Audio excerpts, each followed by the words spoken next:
दोस्तों, गद्दी के सेवादार चैनल में आपका हार्दिक स्वागत है। आज मैं बात करता हूं एक ऐसे विषय पर जिसको सुनकर मेरे बहुत से भाई बहन मुझको कमेंट्स में गाली जरूर देंगे, लेकिन ये मेरे वही भाई बहन होंगे जो कि मस्जिद मकबरों में ढोक लगाने व चादर चढ़ाने में विश्वास करते होंगे। ये वही लोग होंगे जिनके पूर्वज किसी कारणवश या किसी विकट परिस्थिति या उनकी जान पर बन आने के कारण उस समय स्थिति के अनुसार एक समझौते के तहत इन मस्जिद मकबरों में ढोक लगाने गए, लेकिन तुमने आज उस ढोक को ही रूढ़ी बना लिया। तुमने अपने पूर्वजों की मजबूरी उन मजारों पर चढ़ाई गई चादर को ही अपनी कुल पूजा का एक हिस्सा बना लिया। अरे, जब इस देश में बाबर जैसे आक्रांताओं के बेटों ने राज किया हो तो लाज में है कि हर हिंदू ने क्या झेला होगा। एक बार सोच कर तो देखना, एक बार सोच कर तो देखना, हमारे उन मृत पूर्वजों ने क्या कुछ सहन किया होगा। उन्होंने हमें जिंदा रखने के लिए ना जाने किन किन के सामने ढोक लगाई होगी, ना जाने किन किन के सामने चादर फैलाई होगी और चादर चढ़ाई होगी। दोस्तों, हमारे पूर्वजों द्वारा की गई वह पूजा उनकी मजबूरी का एक हिस्सा थी, उनकी गुलामी का एक बुरा ख्वाब था। उन्होंने जैसे तैसे इन मस्जिद मकबरों में जाकर के जबरन इनकी इबादत कर अपनी जान बचाई थी और तुम्हारी रक्षा की थी। दोस्तों, तुम्हारे पूर्वजों पर इसके सिवाय कोई विकल्प था ही नहीं अपने प्राण बचाने का, क्योंकि इन मुस्लिम आक्रांताओं ने इस्लाम को जबरन हमारे देश में कट्टरता से लागू किया था। सोमनाथ से लेकर के काशी विश्वनाथ मंदिर, कृष्ण जन्मभूमि से लेकर राम जन्मभूमि मंदिर, हम्पी, रुद्रमहालय, मदन मोहन मंदिर, वृंदावन, मीनाक्षी मंदिर और ना जाने कितने हजारों मंदिरों को तोड़ा गया, उनके खजानों को लूटा गया, हर हिंदू की धर्म आस्था को कुचला गया और जबरन हमारे पूर्वजों से इस्लाम कबूल करने व इनके तमाम नुमाइंदों द्वारा हर हिंदू को मस्जिद मकबरों में ढोक लगाने के लिए उकसाया गया, बाध्य किया गया।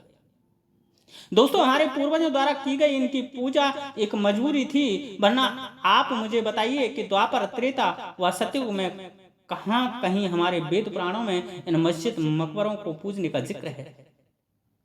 क्या हमारे पूर्वज उस समय नहीं थे?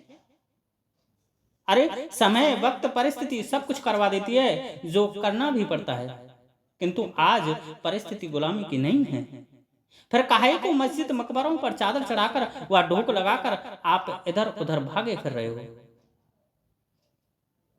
क्या तुमने एक पल के लिए यह सोचा है कि जब तुम इन मजारों पर अपनी हाजिरी लगाने जाते हो तो तुम्हारे वो मृत पूर्वज अंदर ही अंदर कितने टूट जाते होंगे कि काश उस दिन हमने कायरता ना दिखाई होती और गुलामी इन पीरों की नहीं स्वीकारी होती, तो आज हम भी तुम जैसे कायरों को जन्म नहीं देते।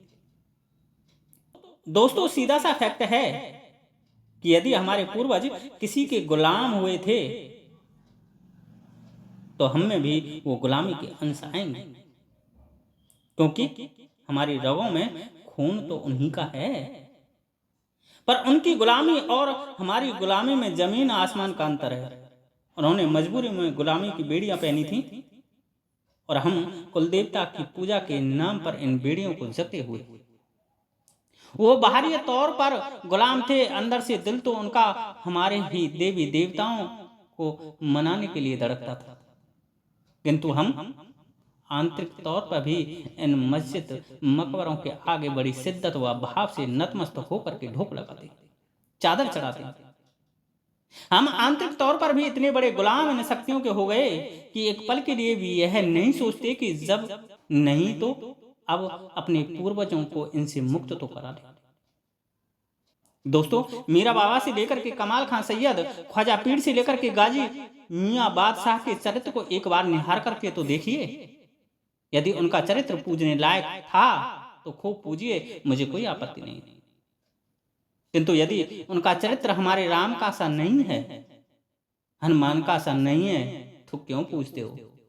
अरे गलत से दोस्ती करोगे तो गद्दारी का शिकार तो होगे ही होगे।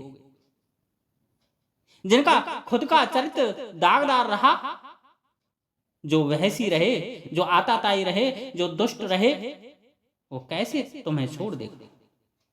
अरे गुंडा, चोर, लुटेरे से दोस्ती करोगे तो क्या गारंटी है कि वह तुम्हारे घर को कभी शिकार नहीं बनाएगा? जब तुम उसमें थोड़ी सी नोक झोंक व गलत फहमी होगी, या फिर तुमने उसके अलावा किसी और को पूजा दी तो?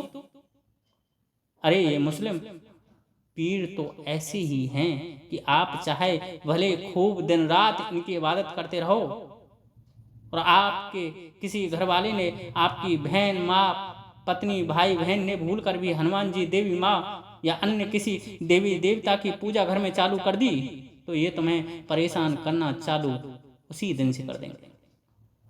क्योंकि इनकी जीवित आत्मा ये अल्लाह के अलावा किसी को स्वीकार नहीं करती थी। ये जीते जी अल्लाह के अलावा किसी को स्वीकार नहीं करते, तो मरने के बाद क्या स्वीकार करेंगे? ये जीवित थे तभी अल्लाह और इस्लाम के प्रति कट्टर थे, तो मरने के बाद भी तो अपने उस कर्तव्य को निभाएंगे। अरे जब तुम अपने पूर्वजों की मजबूरी रूपी इनकी इबादत को आज तक बड़े ढंग से स्वीकार कर निभा रहे हो, तो क्या ये अपने उस कट्टर विचार को नहीं निभाएंगे? जरूर निभाएंगे दोस्तों। और इसका उदाहरण ये है कि आप इनकी इबादत थोड़ी बंद करके देखिए, ये आपके उन पितरों को कष्ट देने लग जाते हैं जो पितर इनको पूज कर गए।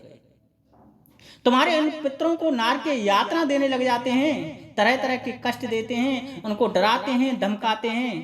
वही डराना धमकाना तुम्हारा पितर तुम्हें सपनों के माध्यम से दिखाता है। तुम्हारा पितर तुम्हें रोते हुए दिखेगा, तुम्हें लैट्रिन में सनता हुआ दिखेगा, तुम्हें उघाड़े नंगे बदन गुमसुम वह घर के बाहर डोलता घूमता दिखेगा। उसके शरीर पर तुम्हें घाव दिखेंगे। दोस्तों, इस तरह की कष्ट ये तुम्हारे उस पितर को देते हैं।